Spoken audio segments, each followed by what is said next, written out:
This story is titled, My Parents Kicked Me Out Right After High School and Kept Their Golden Child, forcing me to live in a shelter. Years later, they are broke and begging me to reconcile. Hey everyone, we put a lot of time and effort into finding these stories to keep bringing you the best content. If you enjoy what we do, it would mean the world if you hit that subscribe button. Your support really makes all the difference and keeps this journey going strong. Thanks so much for being here with me. Now, let's start the video. OP starts by saying, I don't really know where to start because I've carried this story around for so long that it's hard to even talk about it without feeling raw. I guess I'll just jump in. My parents were artists, not famous ones or even successful ones, but the kind of artists who thought they were better than everyone else. They lived for their craft, constantly painting, sculpting, or hosting little gallery nights where their equally broke friends came over to drink cheap wine and talk about how society didn't understand them. Growing up, I didn't just feel ignored. I felt like an accessory that didn't match their aesthetic. My parents made it pretty clear that they didn't want kids. They had me by accident, and they never let me forget it. My mom once joked to her friend during one of their wine nights that I ruined her body. I was maybe 10 at the time. She didn't even care that I was in the next room. My dad was no better. He'd talk about how much money kids cost and how he could have used it to buy new supplies for his studio. Real warm and fuzzy parenting, right? Things got worse when my brother Leo was born. He was the golden child from the start. My parents were obsessed with him. He was the perfect baby, the kind of kid who looked good in photos and always had adults cooing over him. It was like he became their living, breathing art project. They took him everywhere. Gallery openings, art fairs, even coffee shops where they'd sit for hours pretending to be deep thinkers. Me? I was left at home, usually with the TV as my babysitter. I don't even blame Leo. He was just a kid, and honestly, he didn't know any better. But the favoritism was so blatant that even strangers noticed. At one of their art showings, a lady asked my mom why I wasn't in any of the family photos on display. My mom just laughed and said, "She's not very photogenic." That one stuck with me for years. It wasn't just the photos either. My parents would constantly criticize me, whether it was my weight, my clothes, or even the way I walked. My mom once told me I ruined the family's look because I was too awkward. I started avoiding mirrors because I hated what I saw, and I hated how they made me feel about myself. I wasn't pretty, I wasn't graceful, and I wasn't what they wanted. Leo, on the other hand, was everything they'd ever dreamed of. What hurt the most was how little they cared about my accomplishments. I wasn't a bad student. Actually, I was pretty good. I got mostly A's and even won a couple of writing contests. But my parents never showed up to parent-teacher conferences or school events. When I showed my mom one of my awards, she just glanced at it and said, "That's nice. Put it on the fridge or something." Meanwhile, when Leo drew a stick figure, they'd gush about how he was going to be the next Picasso. By the time I was a teenager, I'd given up on trying to impress them. They didn't care. So why should I? I started spending most of my time in my room, reading or watching movies. I'd try to avoid being around them as much as possible, because every interaction just made me feel worse about myself. It wasn't like I had anywhere else to go. My parents didn't have any close friends who had kids, and I wasn't allowed to go out much. They'd say it was because they didn't want me getting in trouble, but I think they just didn't want to deal with the inconvenience. Holidays were the worst. Christmas was basically a non-event in our house. When I was around 10, I begged my parents to get a Christmas tree, and they finally caved and bought one of those cheap fake ones. After that, it became my job to set it up every year. They didn't even bother putting up decorations. They'd just give me some cash and say, "Buy whatever you want for yourself." Birthdays were the same. They'd hand me money and tell me to go pick something out. No cake, no party, not even a happy birthday most of the time. Leo, of course, got the full treatment. My parents would throw these elaborate birthday parties for him, complete with custom decorations and expensive gifts. One year, they even hired a magician. I remember sitting in my room during one of his parties, listening to the laughter and music downstairs, and wondering why I wasn't good enough for that kind of attention. It wasn't just about the presents or the parties. It was the way they treated me like I was an outsider in my own family. They didn't care about my feelings, my needs, or my future. When I turned 16, I thought maybe I could finally connect with them. I asked if I could help out at one of their gallery events, just to feel like I was part of something. My mom laughed and said, "We don't need help, sweetheart, but thanks." That was her nice way of saying no. My dad was more blunt. "You're not really the vibe we're going for." That hurt more than I can even explain. I wasn't the vibe? What did that even mean? I wasn't asking to be a centerpiece. I just wanted to feel included for once. But they didn't want me there. I wasn't pretty enough, thin enough, or cool enough to fit into their artsy world. By the time I graduated high school, I was done trying. I'd already started working part-time at a grocery store to save up money because I knew what was coming. My parents made it clear that I wasn't welcome in their house after graduation. They didn't even try to sugarcoat it. My dad handed me a printed eviction notice. Yes, an actual legal document, and told me I had 30 days to figure it out. Meanwhile, Leo, who was only a year younger than me, got to stay. He wasn't even contributing anything to the household, but that didn't matter. He was their perfect son, their golden boy, and he could do no wrong. I couldn't even be mad at him. He'd grown up with their constant praise and attention, so he didn't really know any other way, but it still felt like a slap in the face. The day I moved out was one of the worst days of my life. I had nowhere to go. None of my friends had space for me, and I didn't have enough money for a deposit on an apartment. I ended up at a women's shelter, sharing a room with 3 other people. It wasn't ideal, but it was better than sleeping on the street. For the first time in my life, I was completely on my own. No family, no safety net, no one to lean on. It was terrifying, but at the same time, it was almost freeing. My parents had thrown me out like I was trash, but at least now I didn't have to live under their shadow anymore. Little did I know, that was just the beginning of the fight for my own life. Moving into the shelter was surreal. I hadn't expected much when I got there, and honestly, that was probably a good thing. The building was old, with peeling paint and creaky floors, but the people were kind in a way I wasn't used to. The staff didn't ask for details unless I wanted to share, and the other residents didn't pry. Most of us were just trying to keep our heads above water. I shared a room with 3 other women. It was cramped, and privacy was almost non-existent, but at least I had a bed. I wasn't sleeping in the cold or on a park bench. The shelter provided meals too. Simple stuff like canned soup or pasta, but it was warm, and it filled my stomach. It wasn't much, but it felt like more care than I'd gotten from my parents in years. The shelter had rules though.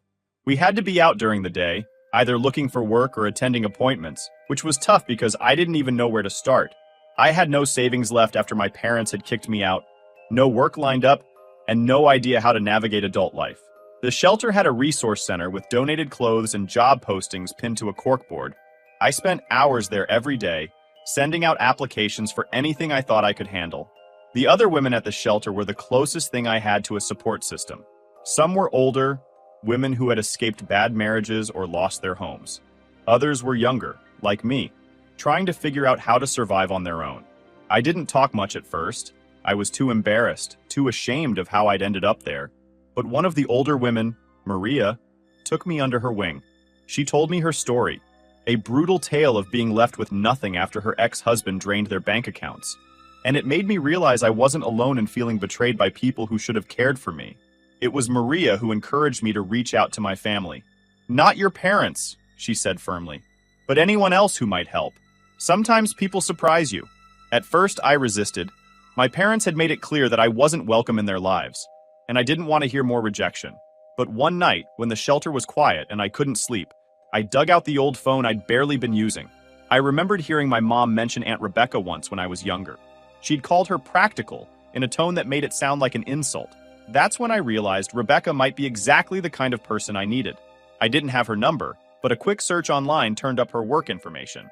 She was a nurse at a hospital a couple of states away. I hesitated before dialing, staring at the screen and wondering if she'd even remember me. When she answered, her voice was brisk, professional. "This is Rebecca." I stammered out my name and explained who I was. For a moment, there was silence, and I braced myself for her to hang up. Instead, she said, "Oh my God, are you okay?" That simple question nearly broke me. I hadn't heard genuine concern from an adult in years. I told her everything, how my parents had kicked me out, how I'd ended up in the shelter, and how I had no idea what to do next. She didn't interrupt or ask too many questions. When I was finished, she said, "You don't have to go through this alone. I'm coming to get you." True to her word, Rebecca showed up at the shelter 3 days later. She didn't come empty-handed either. She brought a suitcase full of clothes in my size, toiletries, and even a box of snacks. She hugged me like she hadn't seen me in years, which, I guess, was true. I hadn't realized how much I'd missed being hugged. The car ride to her house was a blur. I was exhausted but relieved. Rebecca lived in a modest 2-bedroom house in a quiet neighborhood. It wasn't fancy, but it was cozy and warm, with mismatched furniture and framed photos of her and her dog, a chubby golden retriever named Max. She told me to settle into the guest room, which had fresh sheets on the bed and a stack of books on the nightstand. For the first time in months, I slept without worrying about what tomorrow would bring. Rebecca didn't waste time getting me back on my feet. She was the kind of person who believed in action, not just words. She helped me set up a budget, opened a joint account with me so she could teach me about saving, and even took me shopping for professional clothes so I could go to job interviews. "Don't think of this as charity," she said. "Think of it as an investment. You'll pay it forward someday." Through her connections, I landed a part-time job at a local bookstore. It wasn't glamorous, but it was steady, and I loved being surrounded by books all day. Rebecca also encouraged me to enroll in community college. She said education was the key to independence, and she was right. I started taking night classes, balancing work and school, and for the first time in years, I felt like I was building something meaningful. Living with Rebecca was a revelation. She didn't treat me like a burden or an afterthought. She asked about my day, listened to my stories, and actually cared about my answers. She even helped me rediscover parts of myself I'd forgotten. When she saw some old sketches I'd made, she encouraged me to pick up drawing again. "Art doesn't have to be about impressing anyone," she said. "It's about finding joy in creating." Slowly, I started to heal. The bitterness I felt toward my parents didn't go away, but it started to feel less all-consuming. Rebecca reminded me that family isn't just about blood. It's about the people who show up for you when you need them most. She showed me what it meant to have someone in your corner, and I'll never stop being grateful for that. Life wasn't perfect, of course. Money was still tight, and there were nights when I'd sit in my room and cry because the weight of everything felt too heavy. But I wasn't alone anymore, and that made all the difference. With Rebecca's support, I started to see a future for myself, one where I wasn't defined by my parents' neglect or their obsession with their golden child. I didn't know exactly where I was going, but for the first time in a long time, I felt like I was moving forward. Life with Aunt Rebecca was different in every possible way from what I was used to. For starters, she had routines. There were specific days for grocery shopping, doing laundry, and even taking Max, her golden retriever, to the park. At first, it felt strange. My parents had always lived in chaos, with no schedule other than their endless, artistic inspiration sessions. But soon, the rhythm of Rebecca's life started to make me feel safe. I could count on things happening when she said they would, and that kind of stability was something I'd never had before. One of the biggest challenges was adjusting to being treated like an equal. Rebecca didn't see me as a burden or someone to be pitied. She respected my opinions and gave me responsibilities around the house. At first, I thought it was just her way of being polite, but then I realized she genuinely trusted me. She taught me how to cook, helped me set up my own bank account, and even let me pick out the color for repainting the guest room, which she said was now my room. It was small, but it felt like mine in a way no other space ever had. The bookstore job was another step toward independence. It was a quiet place, tucked away in a corner of town, and it smelled like old paper and wood polish. My boss, Linda, was a kind but no-nonsense woman who loved recommending books to anyone who walked in. She took a liking to me right away, and often called me her little protégé, even though I wasn't doing anything special, just shelving books, working the register, and helping customers find titles. Working there made me realize how much I loved books, not just as a way to escape, but as a way to connect with the world. Customers would come in with all kinds of stories, looking for books to help them through breakups, grief, or even just boredom. I started keeping a notebook of the titles people recommended, and over time, I built a small library for myself. I didn't have much money, so most of my books came from the clearance shelf, or were gifts from Linda, who always seemed to find excuses to accidentally overstock something I'd mentioned wanting to read. Community college was harder. I hadn't been in a classroom for a while, and I wasn't sure I could keep up. My first class, Intro to Psychology, was a disaster. I showed up late, forgot to bring a notebook, and couldn't answer a single question when the professor called on me. I left that day feeling like a failure, convinced I wasn't cut out for higher education. But when I got home, Rebecca sat me down at the kitchen table and helped me come up with a plan. "You're not failing," she said. "You're learning." And that's the whole point. Rebecca's words stuck with me. Slowly but surely, I found my footing. I figured out how to organize my time, take notes, and even participate in class discussions. By the end of the semester, I wasn't just passing. I was thriving. I loved learning, and I realized I wanted to keep going. I wasn't sure what I wanted to major in yet, but the idea of having a future, one I could shape for myself, was exhilarating. One of the most surprising things about that time was how much support I received from people outside my immediate circle. Linda would let me take extra shifts when I needed more money. and some of the women from the shelter even stayed in touch, cheering me on from afar. It was like I'd stumbled into this network of kindness and encouragement that I'd never known existed. Not everything was smooth sailing, though. There were moments when the weight of everything, my past, my family, my uncertain future, would hit me all at once. I'd sit in my room, staring at the walls, and wonder if I was ever going to be enough. Was I really capable of building a life for myself? Did I deserve it? Those thoughts were hard to shake, and sometimes they'd keep me up at night. Rebecca always seemed to know when I was struggling, even if I didn't say anything. She had this uncanny ability to check in at just the right time, usually with a cup of tea or a plate of cookies. "You don't have to do this all at once," she'd remind me. "One step at a time. That's how you climb a mountain." It became a kind of mantra for me, something I'd repeat to myself on the tough days. As I settled into this new chapter of my life, I started thinking about my parents less and less. They hadn't reached out since kicking me out, and honestly, I didn't expect them to. I wasn't part of their world, and I didn't want to be. But Leo was a different story. Every now and then, I'd wonder what he was up to. Did he ever think about me? Did he even notice I was gone? I thought about reaching out to him, but something always stopped me. Maybe it was fear, or maybe it was the nagging feeling that I wouldn't like the answers I got. One day, while organizing some of Rebecca's old photo albums, I found a picture of her and my mom from when they were kids. They looked so different from the people I knew. Happy, carefree, and inseparable. It made me wonder what had gone wrong between them. Rebecca didn't talk about my mom much, but I could tell there was a lot of hurt there. "She wasn't always like this," Rebecca said when I asked. "Your mom had a lot of dreams, and when they didn't pan out, she took it out on everyone else." That explanation didn't make me forgive my mom, but it did make me see her in a different light. She wasn't some untouchable figure. She was just a flawed, fragile person who didn't know how to handle her failures. It didn't excuse what she'd done to me, but it helped me start letting go of the anger I'd been carrying for so long. By the time I'd been living with Rebecca for a year, I hardly recognized myself. I had a job I loved, classes I was excited about, and a sense of purpose I'd never felt before. I wasn't just surviving anymore. I was building a life, and for the first time, I started to believe that I was worth the effort. For a while, life with Aunt Rebecca felt like a safe bubble. I focused on work, school, and figuring out who I was without the shadow of my parents looming over me. But that bubble didn't last forever. One day, out of the blue, I got a text from my younger brother, Leo. I hadn't heard from him since I left home, and seeing his name on my phone screen made my stomach twist. "Hey," the message read. "Been a while, can we talk?" I didn't know how to respond. Leo had always been my parents' golden child, the one who could do no wrong. I didn't resent him for it, not really. He was just a kid, caught up in their toxic dynamic like I was. But when they kicked me out and let him stay, it felt like a confirmation of everything I'd always feared, that I didn't belong, that I wasn't good enough. After staring at the message for far too long, I finally replied, "What do you want to talk about?" His answer came quickly. "Mom and Dad, stuff's been weird here." Curiosity got the better of me. I agreed to a phone call, but my hands shook as I dialed. It was strange hearing his voice after all this time.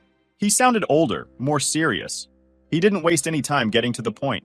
"Mom and Dad are a mess," he said. "The art stuff isn't working out, and they're fighting all the time. I think they might lose the house."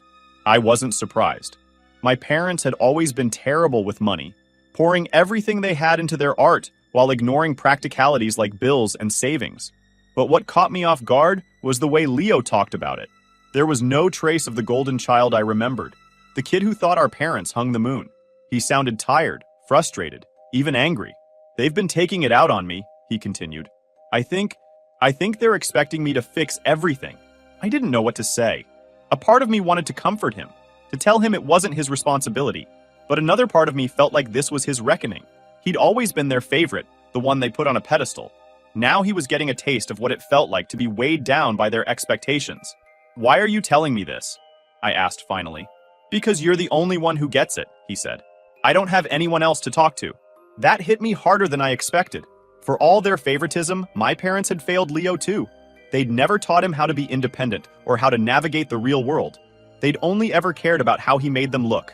And now that their lives were falling apart, they were dragging him down with them. Over the next few weeks, Leo and I started talking more. He told me about the fights, the debt, and how our parents were trying to pressure him into helping them sell their art online. They'd even suggested he quit school to focus on the family business. It sounded eerily familiar. like a twisted echo of the life I'd left behind. But as much as I felt for Leo, I couldn't let myself get sucked back into their drama. I had worked too hard to build a life for myself, and I wasn't about to let them drag me down again. When he asked if I could help, I told him the truth. I can't.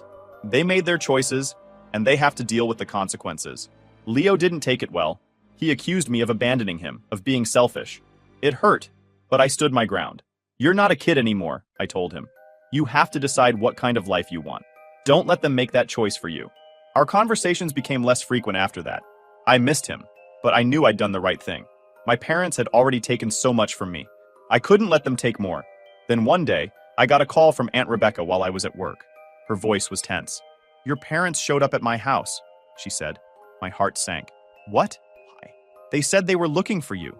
They wanted to reconnect. Her tone made it clear she didn't buy their story. I felt a mix of anger and panic. I hadn't told my parents where I was living, and I couldn't believe they'd stooped to dragging Rebecca into their mess. What did you tell them? I asked. I told them to leave and not come back, she said firmly. But I think you should be prepared.